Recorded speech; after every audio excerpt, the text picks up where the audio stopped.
Howdy folks, and welcome back to another episode of Mingles with Jingles. First thing I wanted to talk about this week, before we get onto the World of Tanks and War Thunder stuff, is Elite Dangerous and Star Citizen. A number of you have complained that there hasn't been an awful lot of content covering these two games lately, and you're absolutely right.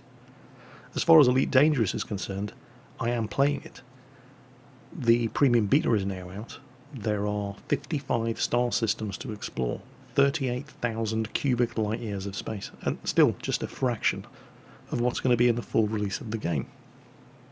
Some of the single player missions are now available on the bulletin boards in the various space stations. You now have to manage your fuel consumption. Trade routes are now appearing on the galaxy map.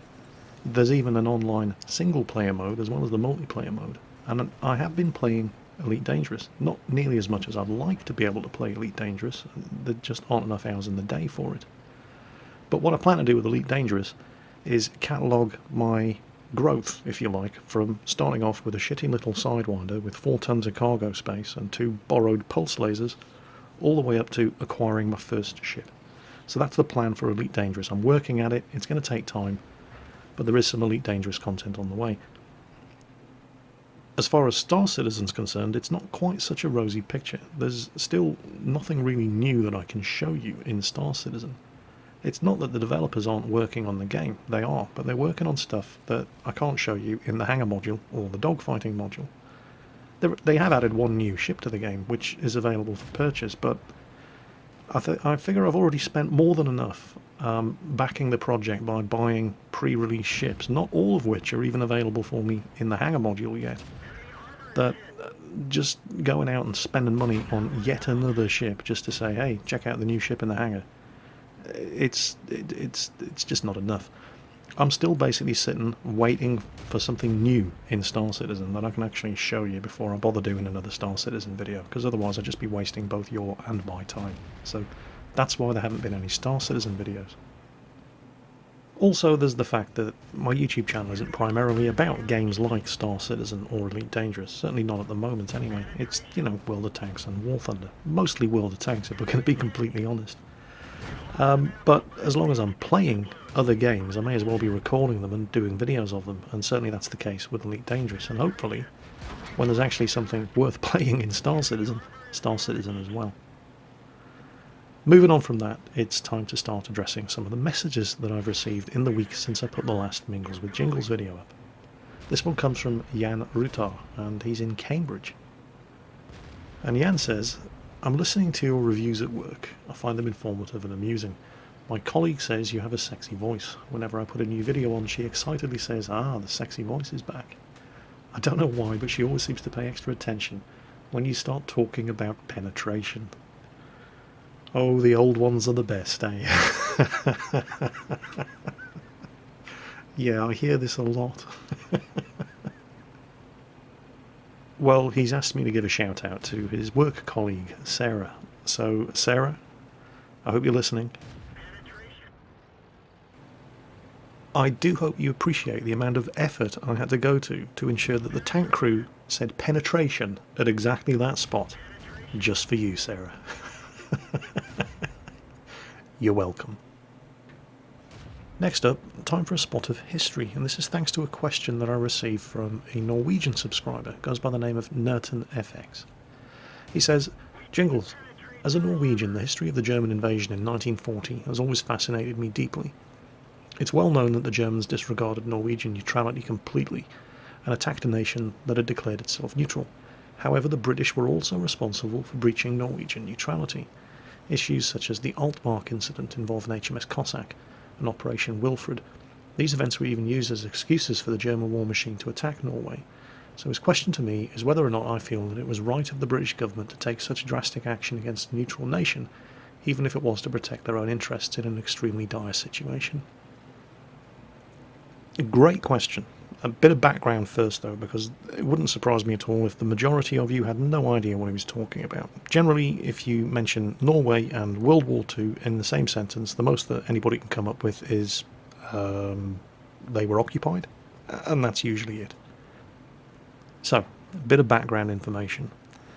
Norway declared itself neutral at the outbreak of the Second World War, as did Switzerland and Sweden. and the Nazis pretty much completely ignored Norwegian neutrality. In the early stages of the Second World War, Germany was heavily dependent on imports of iron from Sweden. Germany put a lot of pressure on Sweden for those imports to continue after the outbreak of war. The problem for Norway was that the majority of those imports came to Germany via Narvik, which is a port in Norway. And Germany obviously also put a lot of pressure on Norway to allow those imports to continue and screw Norwegian neutrality. Norway was in a really difficult spot. They didn't want to get involved in the war. They couldn't afford to get involved in the war. They couldn't possibly stand up against Germany, so they were always very, very careful not to get Germany angry. Unfortunately, Germany kept abusing their neutrality, and the British kept responding to the German breaches of Norwegian neutrality, which meant that the British had to breach Norwegian neutrality as well in order to respond to Germany, and so on and so on. Germany was basically using the threat of invasion to force Norway to just ignore German breaches of Norwegian neutrality. Things like, well, not just using Narvik to import Swedish iron ore, but they were constantly using Norwegian territorial waters to allow their surface raider warships to evade the Royal Navy and sneak out into the Atlantic. And there was nothing the Royal Navy could do if it wasn't going to also breach Norwegian neutrality. The two incidents in particular that Nerton is referring to, the Altmark incident and Operation Wilfred, well, the Altmark was a German tanker, and it was known by Royal Navy intelligence to be transporting 300 British prisoners of war to Germany. And regular as clockwork, when the Altmark was returning across the Atlantic to Germany, it diverted hundreds of miles out of its way in order to abuse Norwegian territorial waters to hide from the Royal Navy and make it back to Germany. This time, however, the Admiralty had decided that enough was enough and insisted that if Norway was going to claim neutrality, then they had better start acting neutral and stop Germany from abusing their territorial waters in this way, and insisted that the Altmark be boarded by the Norwegian Navy and investigated to see if these prisoners of war were in fact being held in the cargo hold of what was supposed to be a commercial tanker. The Altmark was clearly abusing Norwegian neutrality, and it could have been argued that the Royal Navy would have been entirely justified in taking matters into their own hands, but they didn't do that. They instead turned around to Norway and said, look, if you're going to claim to be neutral, then be neutral. You do it. Of course, this put Norway in a very, very tough spot, because Norway didn't want to piss Germany off. And so Norway decided to go for a compromise, and they did board and search the Altmark 3 times in one day. The third and final search was actually conducted by a Norwegian admiral, except they didn't actually search the Altmark. They didn't want to find British prisoners on board the Altmark, because then they would be forced to do something about it, and that would piss Germany off, and pissing Germany off was right at the bottom of the list of Norway's priorities. So in each case, when they boarded the ship, all they did was ask the crew if they had any prisoners on board, and the crew said, oh no, we're conducting purely commercial business, and that was good enough for Norway.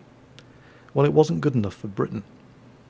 The Altmark was spotted by British aircraft, the Royal Navy was notified, and HMS Cossack was sent to bring her to justice. Again, obviously, this put Norway in a hell of a spot. They didn't want to let the British board the ship, which was hiding in a Norwegian fjord. Another breach of Norwegian neutrality.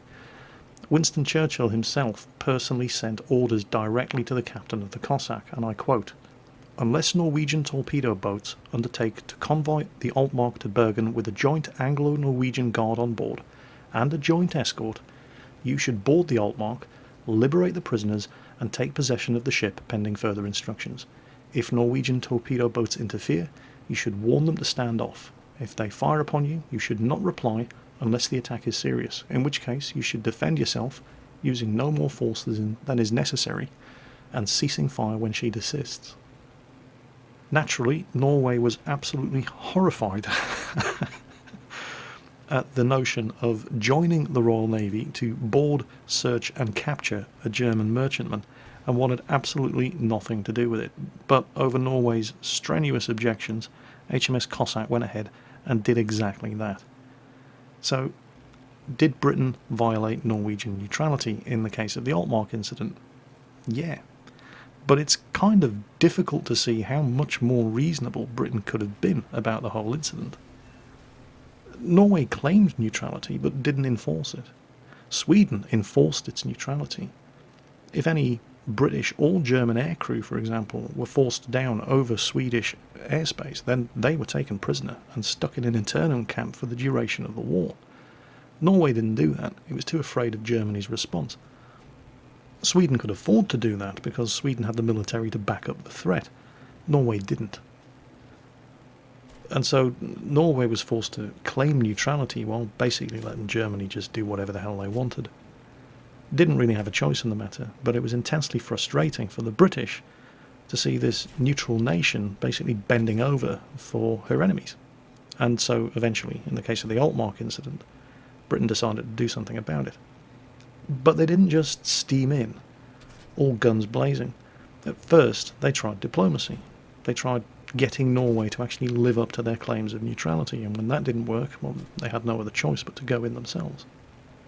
Now, in the case of Operation Wilfred, it's not quite so clear-cut.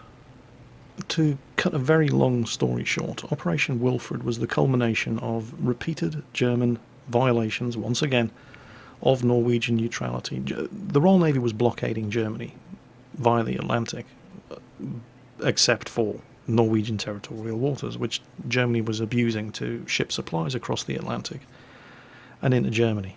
And this had been going on for the duration of the war up to that point. Eventually, Britain decided, right, enough's enough. And Operation Wilfred was a plan to lay minefields between Norway and her offshore islands in an effort to stop the flow of raw materials into Germany. Now, this is an entirely different kettle of fish.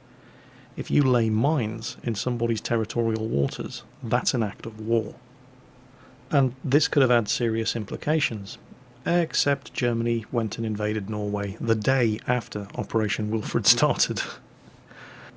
The way the whole operation was planned and executed, it really strikes me, when you read about it, we would never do anything like that today. It was all done in such a gentlemanly fashion.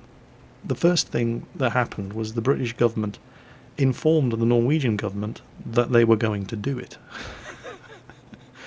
And then they broadcast to the entire world the exact size, shape and location of these minefields. And then they posted British warships around the minefields in order to warn anybody who might accidentally stray into them, just to make sure nobody got hurt. It was all planned to have been done in such a gentlemanly fashion, but the entire thing was overtaken by events because Germany went ahead and invaded and occupied anyway. Germany even had the massive brass balls to try to use Operation Wilfred as a justification for the invasion, as if you'd have to be a complete moron to believe. Because don't forget, Germany actually invaded the day after Operation Wilfred started. Only one minefield eventually ended up being laid.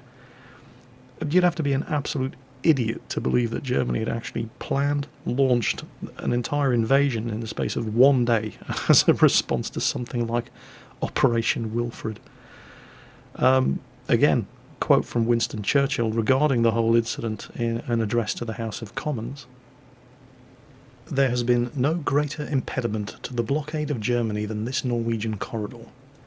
It was so in the last war, it has been so in this war.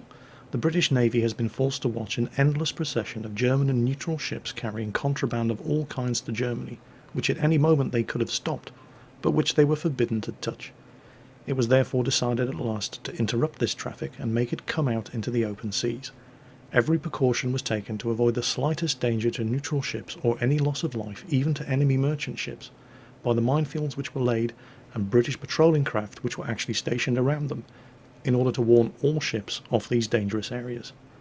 The Nazi government have sought to make out that their invasion of Norway and of Denmark was a consequence of our action in closing the Norwegian corridor.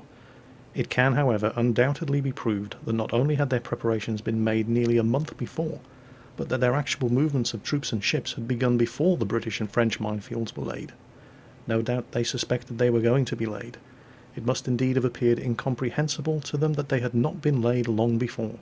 They therefore decided in the last week of March to use the Norwegian corridor to send empty ore ships northward filled with military stores and soldiers concealed below decks, in order that at the given moment to seize the various ports on the Norwegian seaboard which they considered to have military value. So, yeah, nice try, Goebbels, but you're not fooling anybody. So, did Britain violate Norwegian neutrality? Yeah. Were they justified in violating Norwegian neutrality? Well, you've heard what happened. You be the judge. And thank you for the question, by the way. I do like talking about aspects of the Second World War that most people are probably not aware of. I mean, Operation Barbarossa, the Battle of El Alamein, the fall of France, the Battle of Britain, Kursk, Battle of Berlin, D-Day, operations like this, they grab all the headlines because they're full of smoke and thunder. But it's these lesser-known aspects of the Second World War that really do fascinate me. So thank you very, very much for asking the question and giving me the opportunity to talk about it. Next up, I posted a Project Man Cave video last week that started one hell of a flame war in the comments section. It was all to do with Girls and Panzer, which I absolutely adore, and I'm completely unrepentant in saying so. I think it's one of the most fun and amusing TV shows I can ever remember seeing. Unfortunately, it's an anime TV show, and that really seems to piss a lot of people off. Now, before you switch off because you think you know exactly what I'm going to say here, bear with me, give me a chance, hear me out, because I may yet surprise you. And there it is. Cute girls and tanks. I think it's absolutely hilarious. But if you were to believe the comments in the video where I unveiled my Girls and Panzer collection, you'd think I was some kind of paedophile. You can kind of see where the reaction comes from, and I was expecting it. I don't care, but I was expecting the reaction. And of course, there are those people who have unsubscribed from the channel because I collect figures based on a popular TV show that I happen to like, and, well, bye, missing you already. For the rest of you who were a little upset and disturbed that I would be into this sort of thing, allow me to offer a word of explanation. And again, bear with me, hear me out, because this probably isn't going to go where you might expect it to. What is it about this stuff exactly that winds so many people up?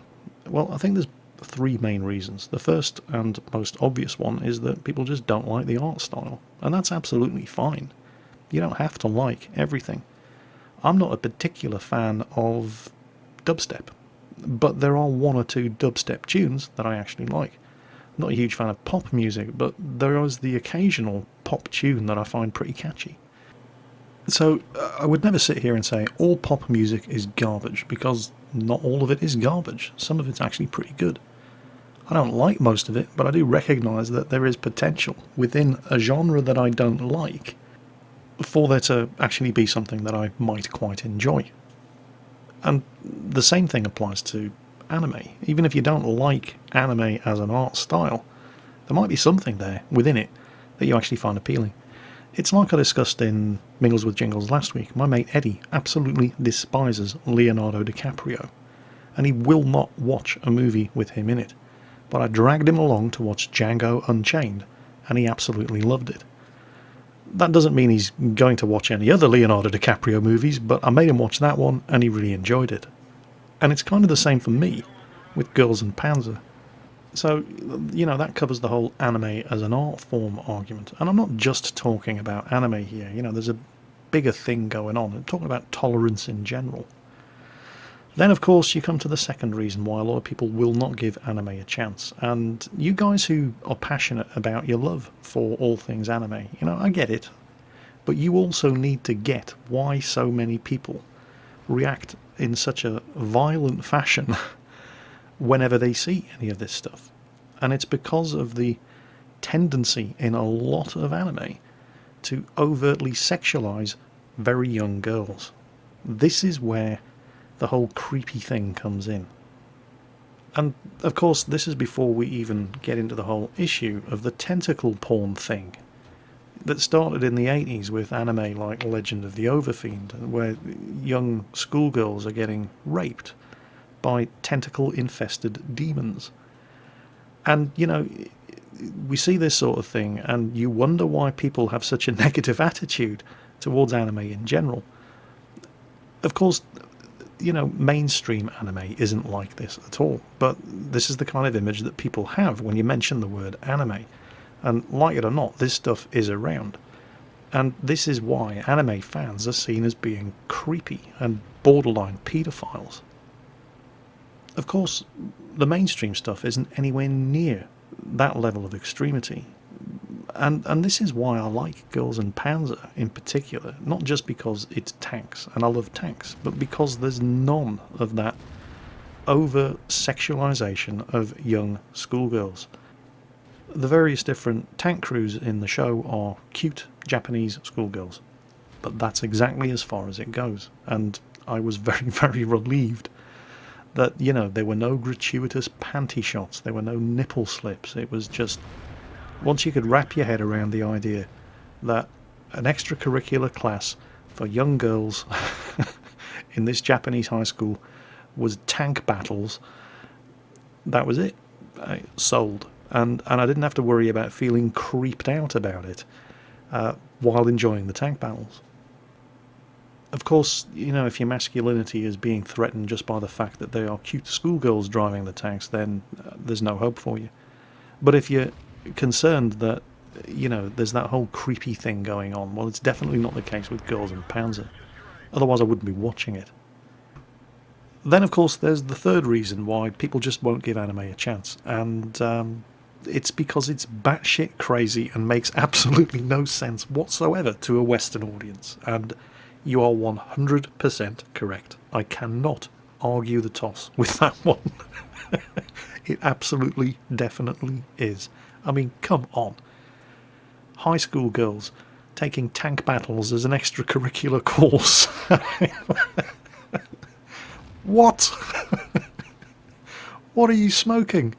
So, yeah, no, you're right. You've got me on that one. It is absolutely nuts. It's just one of those typically Japanese things that, well, that's part of the attraction. For people who are into it, that is part of the reason why they're into it.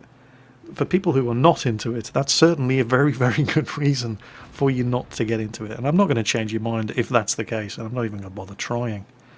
But I really did get into Girls and Panzer. I love the show. I think it's absolutely fantastic. I appreciate that it's one of the more innocent of the anime shows out there. And I just absolutely love the tank battles. They are fantastic. I mean, we're all here because we like tanks, or the majority of you are. So, it's tanks. What's not to like? And so, cautionary tale, however,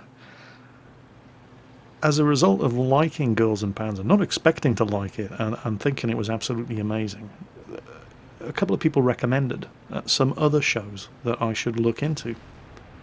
One of them was Strike Witches. People were saying, if you like Girls and Panzer, you'll love Strike Witches as well. So I thought, what the hell, I'll give it a go. So I did a bit of research and looked it up, and on the surface of it, it is very, very similar to Girls and Panzer. Where instead of tanks, it's not quite Second World War fighter aircraft, but all of the girls in the show are named after World War II fighter aces, like Pierre Klosterman and Eric Hartmann. And instead of Eric Hartmann, you've got Erica Hartmann. So, I get it, okay. But they don't actually fly Second World War fighter aircraft. Instead, they fly these sort of fighter suits. It's not quite Gundam or Robocraft and stuff like that, but you get the general idea. So I thought, okay, I'll give it a go. Within the first 5 minutes, I was once again reminded of why everybody hates anime and gets really, really creeped out by it. You see, I mentioned that the Strike Witches don't actually fly aircraft. Instead, they have these fighter suits, but the fighter suits only cover their legs, and, well, bear with me as I interrupt this World of Tanks replay to show you exactly the kind of shit I'm talking about. And there they are, the Strike Witches themselves. Now, the obvious question, or at least I hope it's the obvious question, is why the hell am I staring at their panties? And more worryingly, why can I see camel toe? And why is it necessary to show this? Of course, the Strike Witches fans will say, yes, but you see, they can't wear trousers because it interferes with the operation of their flying suits. Well, Two further obvious questions leap to mind. Design the flying suits so they can wear trousers? Or if they can't, has nobody ever heard of shorts? Or even skirts? I mean, come on, it's not hard. But of course, that's the whole point, isn't it? And let's face it, if you are watching Strike Witches, let's be honest, it's probably not for the air-to-air combat. I mean, I'm sure the air combat is good, and I'm sure that's why you tell everybody you watch Strike Witches, but I'm pretty sure you're not turning away whenever gratuitous teenage girl crotch is shoved in your face, as seems to happen every 3 minutes when you're watching Strike Witches. And, you know, this is the whole thing with anime. There is some really, really good stuff out there, but there's an awful lot of dog shit you have to crawl through to find it.